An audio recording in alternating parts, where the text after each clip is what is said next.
morning, everyone, and welcome to this Thursday morning webinar. I'm Chloe Tetra, the health coaching lead with Ready Care. And today, special day tomorrow, is World Diabetes Day. So for today's session, I'm going to be basically giving a bit of a recap. So I had thought of making a diabetes is our bread and butter here at Ready Care joke, but I couldn't think of a good one. So hopefully I'll get the brownie points for that. The theme for this year's World Diabetes Day is diabetes in the workplace. So in today's session, what I'm going to do is I'll basically give an overview of type 2 diabetes for those that aren't overly familiar, or they have a level of familiarity already, but just to close the gaps a little bit with it. And I'll chat about how it affects people. And then lastly, I'll just bring in the points about workplace culture and how it can help or hinder. And just a few points to be aware of if you're anybody in a HR or management position. That can basically make people's lives a lot easier coming into the workplace. So type 2, it's a chronic condition. So there's type 2 and type 1. We specialize predominantly in type 2. Now, the pathways are a little bit different, both of which would be kind of insulin based. Type 1 is usually but not always a person develops type 1 or is born with type 1. It's basically the body's inability to produce insulin. Type 2 then is still based around insulin, but has kind of the opposite mechanism at play. So when I'm speaking about diabetes in today's session, I'm speaking about type 2 diabetes, not type 1 diabetes. So there are some overlaps, but due to the nature of type 1 and the very delicate balance that's necessary with external insulin, the advice that I'm giving is not for type 1.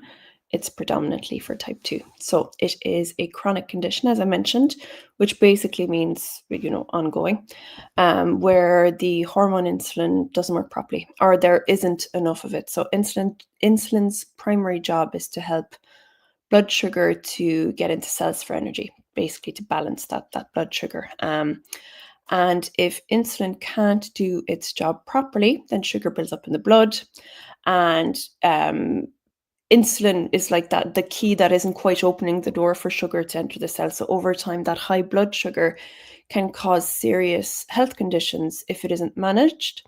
And unlike type 1, which is more like an autoimmune condition where there's little to no insulin, type 2 will be related to the body cells becoming insulin resistant. And I talk about insulin resistance a lot on these chats, and that's basically what I mean, that the little mechanism that should happen when there's a stimulus of insulin where the blood sugar would be able to enter cells, that doesn't happen. So there's more and more and more insulin being pumped into the body, and the pancreas really starts to struggle keeping up with the demand of insulin. Now, this usually develops in adulthood, and people put it down to like a sign of aging or this, that, and the other. But essentially all it is your body is starting to really, really struggle with something that's been going on there for a while. There's a host of conditions associated with insulin resistance that could be present a lot more clearly before pre-diabetes or type 2 comes into play. So the one for women that shows up a lot and can show from early adolescence is polycystic ovarian syndrome. That's an insulin resistance condition. Blood pressure going up that you're not too sure what's happening or why it's happening, or it's not really in line with higher stress levels, etc., etc. Blood pressure going up can be a sign of insulin resistance because insulin squishes up your blood vessels, which brings up the pressure. It also draws water to your blood vessels. So it's basically bring up the pressure, and it stops your body from basically dilating out the blood vessels again. So polycystic ovarian syndrome, blood pressure, cholesterol levels that are a little bit all over the place, particularly your triglycerides portion of your cholesterol. Difficulty losing weight is the one that most people will notice before they notice anything else. And there was a thought process before that people got diabetes type 2 because they were putting on weight. And if they wanted to stop type 2, they had to lose weight.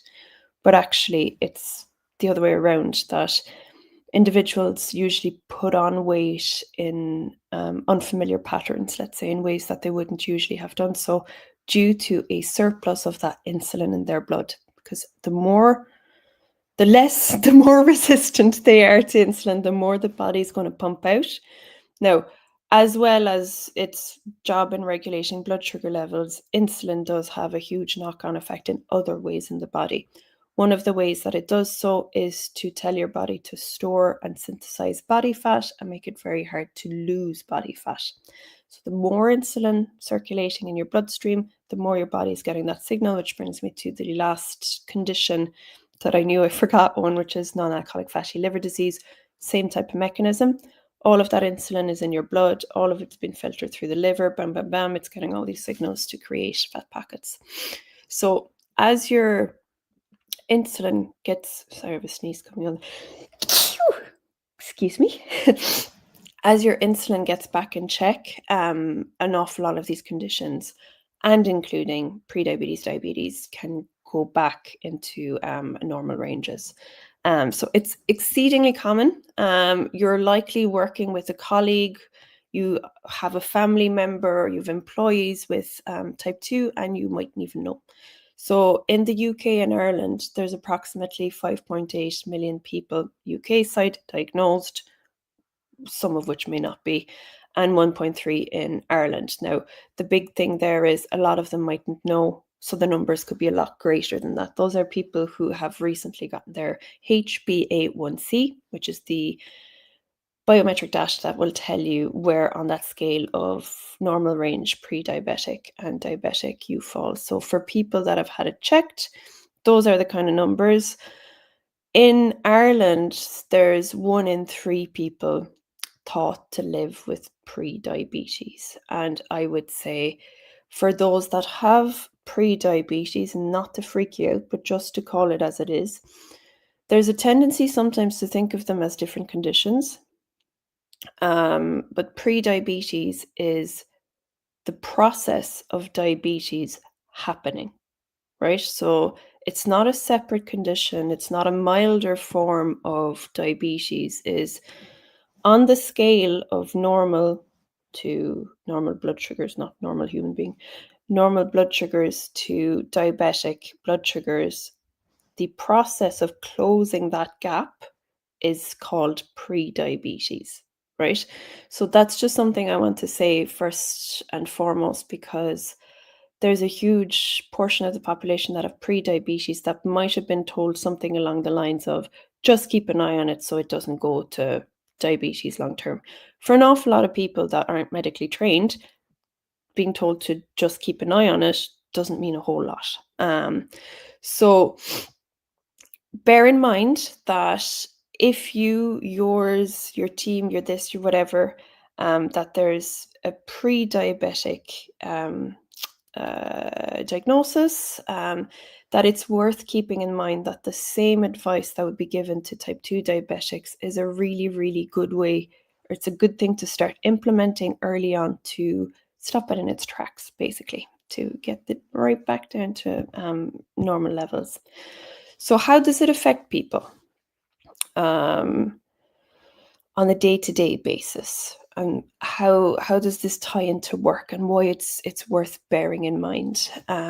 So you're dealing with a lot more than just, taking metformin, which is the first grade of medication that most people be given. So day to day, a lot of people would experience swings in their blood sugars that can cause huge fluctuations in their energy levels.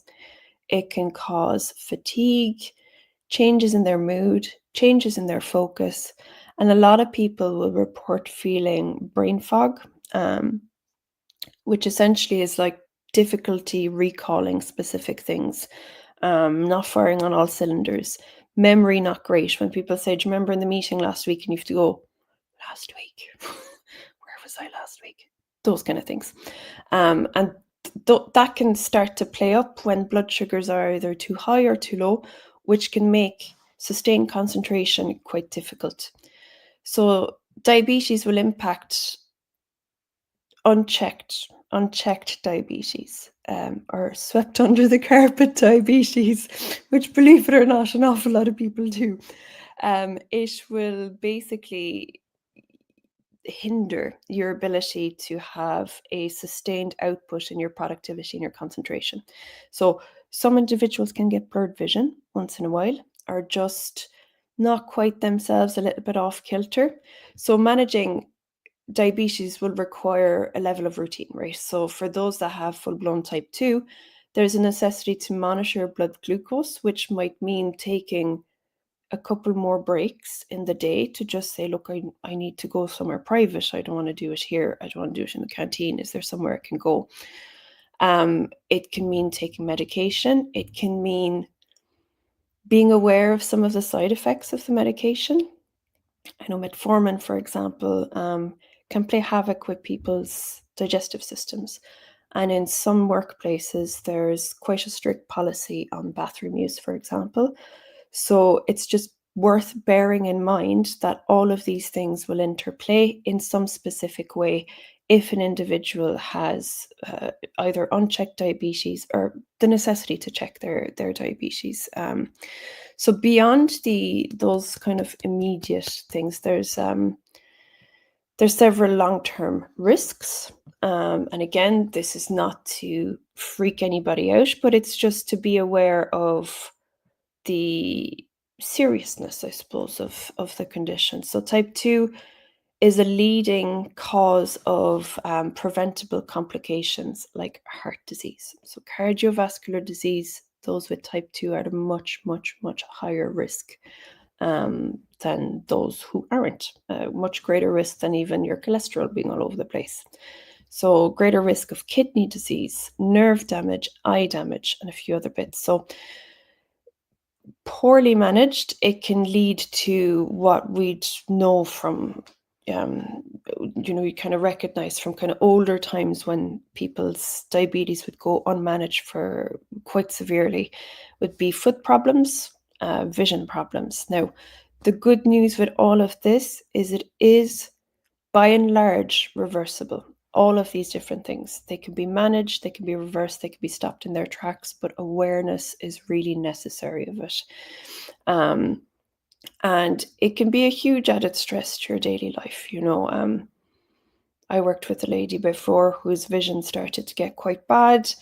And one of the ways it affected her is she was quite uncomfortable driving, and she needed to drive quite a bit, and she was waiting for appointments, and in that time period she was just she didn't feel safe and she didn't feel secure for herself or for others driving.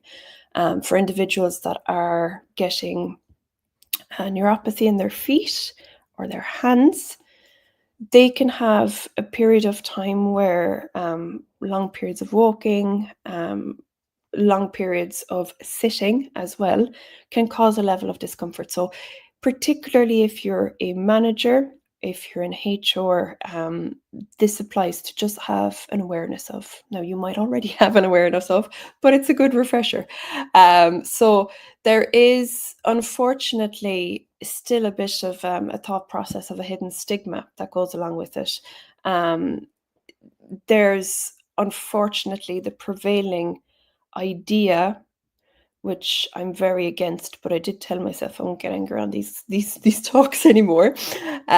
Which is essentially that type 2 is something that people get because they're quote unquote fat, not looking at their portion sizes, they're lazy, they're this, they're that, they eat less, move more, just put the fork down, all these terrible things that people it just rolls off their tongue sometimes. None of that is accurate, by the way. Like, if there's an insulin problem, there's an insulin problem with the world's quote unquote healthiest foods that we've been told are healthy for us. No, it's not going to help an individual to start each day with a big bowl of porridge, swap out the candy bars for fruit, this and the other. There's an awful lot of really hurtful misinformation out there. Having these types of foods, even if you were running 3 hours a day, would still make weight loss very difficult if you were having high carbohydrate foods, because remember, they all break down to glucose. That's going to send the signal to release insulin and, keep the cycle going all over again. These type of foods, even if you were in a huge calorie deficit, even if you were battering yourself with exercise, if you're still eating potatoes, breads, pastas, rice, bananas, bread, did I say bread? That in there as well. Oats, whole grains, porridge, all of these type of foods, they're going to acerbate the problem, make the problem worse. Acerbate, I think that's is that the word? So it isn't a case of eat less, move more. That has nothing to do with anything. And speaking in those terms, even, at the canteen, if you're speaking about these type of things, have a degree of awareness when you're talking, because you've no idea what other people are dealing with. It could be themselves, it could be a loved one. And there's a big trend in placing blame back on the individual with a very poor knowledge of the pathways, the metabolic pathways that are involved in it. So just to have an awareness that there is still quite a stigma, and to be conscientious and aware not to add to it in discussions with individuals. Type 2 is, for want of a better word, a food intolerance, because in the absence of those specific foods, the intolerance goes away. So in the same way that we wouldn't place blame back on people for having a peanut allergy or a dairy allergy and then suffering the symptoms, it's a good approach to start to understand metabolic conditions, polycystic ovarian syndrome, non-alcoholic fatty liver disease, type 2, cholesterol, blood pressure to a lesser extent, and difficulty losing weight. They have a lot more to do with an individual's body not breaking down foods in the same way as somebody else's would. So the takeaway on that part is that type 2 affects your energy, focus, well-being on a daily basis. It can add an emotional strain, and basically to have awareness of how these can impact, and to, if you're an individual with pre-diabetes or type 2 that can relate to some of these things, to also give yourself a little bit of a break, that it isn't, if your productivity, your focus, your this, your whatever starts to drop during the day, using the battering ram of why can't I just XYZ? Everybody else seems to be able to, but I can't. Cut yourself a bit of a break as well, if possible, that, you're dealing with things metabolically that other people aren't. So always expecting yourself to be at the same level of somebody who isn't dealing with the added stressors on your body that you're dealing with becomes unfair. So to bring in a little bit of compassion to yourself and to others is my point here. So insulin resistance I've talked about ad nauseum. So I'll just run through it fairly quickly. Actually, I won't, because I've talked about it already. Basically, all I want to cover there is that it does encapsulate a lot more than just prediabetes and diabetes. The other conditions I just mentioned are in there as well. Another one, actually a little visual clue that there could be a bit of insulin resistance, is if you're very prone to skin tags. So in and around the neck and the armpit, if you're very prone to skin tags, sometimes that can be a silent message from your body letting you know that there could be a little bit of insulin resistance at play. So the point in showing that it's a cluster is understanding that if you're a person with 2 or more, potentially there could be a bit of insulin resistance. If you're a person with 1, if you're a person with all, it's not that you're like Pokemon, gotta catch them all, and God, what's wrong with me that have all these different things wrong with me. They're all interlinked, right? And it's only really a recent phenomenon in allopathic medicine that it's looked at, in the medical professions, that instead of them all being in their own little box. Okay, blood pressure goes over here. You need to speak to a person about blood pressure. Polycystic goes over here. You need to speak to a different person about that. Diabetes is over there. We'll need to send you to our diabetic nurse. Right. You could get very conflicting advice from all of these people, but it's quite normal where there's one underlying mechanism with the insulin resistance that they start to impact all these different aspects. And up to 70% of individuals at one point in their lives will tick the box for a metabolic health condition. So it affects lots of people. So going back into the workplace for my last little 10 minutes there. And please do pop in questions and comments as you like them in the sidebar. It's always nice to be able to address those if they come in. So your workplace can basically, one of the things I hear the most with people that are trying to do a low carb program is they can struggle quite a lot, particularly if they're in office spaces, because it's always somebody's birthday. It's always, oh, I just popped by and got this and got that. And even though they're all very nice gestures for an awful lot of people, they can find it very difficult to say no to the gifted box of celebrations that start to come in from the 1st of December. So just have a level of awareness for the things that are available for individuals that are looking after their blood sugar levels. So better health overall is going to help productivity, right? I don't really need to underline that too much. If an individual is struggling with their blood sugars, their focus, their energy, their this, their that, their whatever, being aware of that within the workplace is going to exponentially help to create safety, trust, productivity, and just, co-creating a good work environment, basically. So it's in everybody's interest to have that. Reducing the stigma and stress of things. No one should have to hide a health condition, so to be treated fairly. So particularly with the management and HR piece of things, or team managers, just to invite individuals to have a private conversations if they want to disclose it. No one should have to, but if they choose to, it's entirely up to them. But just to open up the conversation that if individuals have specific conditions that require them to have additional walking breaks, additional bathroom breaks, eating breaks that aren't as strict, and this is a really big one, right? So thankfully this is a little bit less than it used to be, but I remember even when I started working, there were eating times. Those are the eating times. There's no eating outside of that. Why did you get up and leave your desk type of thing culture.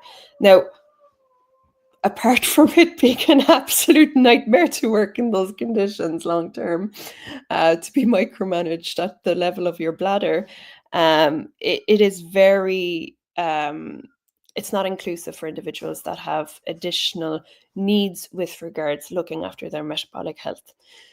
So things like scheduling meetings at lunchtime, big no-no, particularly if they're individuals that have metabolic health conditions and difficulties with blood sugars. There needs to be a freedom of access if somebody starts to feel a low blood sugar, high blood sugar, an availability for support systems there. So having foods that are low carbohydrate in stocked canteens can be another difficulty. For most workplaces, they will have the likes where they provide food. They'll have the likes of pasta dishes, potato dishes, rice and sandwiches readily available. For individuals that are trying to keep pre-diabetes and diabetes in check, none of those options would work for them. So a lot of people don't know that. So just to have awareness around that if you're providing foods and even catering for events, right, that's another one. So there can be workplace meetings that are evening time meetings, or we're going to be in there all day. They said they've food provided, so we don't need to leave, etc., etc. And what comes out is a lovely big dish of triangular sandwiches and a few cakes and biscuits. That will not be suitable for one third, was it one third of people within the workforce that may have pre-diabetes or diabetes. So it's worth looking into things like proteins. Proteins are going to be fine. So if you're looking to level blood sugars, making sure that you've adequate proteins and good fats throughout the day is a really, really good shout. What can be introduced are things like boiled eggs in fridges, any sort of protein. So that's meats, tofu, tempeh for those that don't eat meat, cheese, nuts, seeds, yogurts. All of those are absolutely fine to have. Fair enough, they mightn't fit as nicely at the center of the table cut in triangles, but just in the interest of fairness and inclusion, to keep in mind that high carbohydrate foods do not suit individuals that are diabetic and pre-diabetic. So when people do feel supported, it's going to make a massive impact.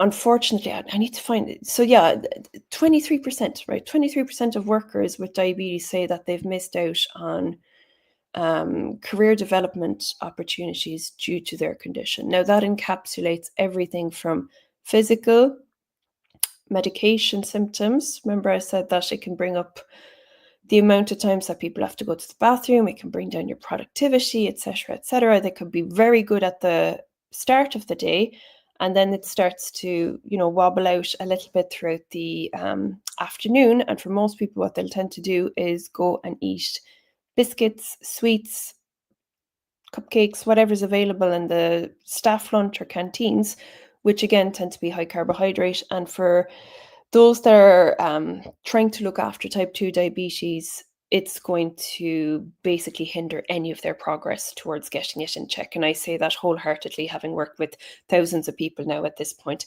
Even that on a daily basis, the packet of crisps, the cupcakes, the banana, the this, the that, whatever, in the evening time when people's energy crashes, has a massive impact on somebody's ability to regain control over their condition. So to wrap up, an awful lot of the workforce have type 2 diabetes or pre-diabetes or one of the metabolic conditions associated with insulin resistance.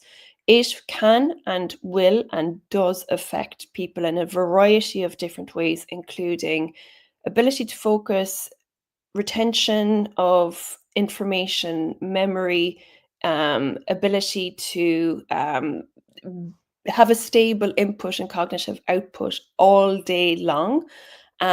So oftentimes individuals like that will need to have access to either somewhere private that they can go and take a blood reading. They may need more walking breaks. So introducing things like on the hour, every hour, the ability for employees to get up out of their desk and go for a 10-minute walk. On the hour, every hour might seem like a lot, but the overall curve of somebody's productivity, blood sugars, headspace, stress reduction is going to be massive. The other aspect of it is making sure that foods available are inclusive of individuals with type 2 and any sort of insulin resistance conditions. So that means minding lunchtime meetings and making sure that if there's catered food, that it also caters to low carb. Right, that's me done for today. Hope you found this helpful. If you have any questions, as always, please leave a comment. Otherwise, if you have anything you'd like to ask, you are more than welcome to message me on the email address here. Have a lovely rest of your day and see you next week. Bye now.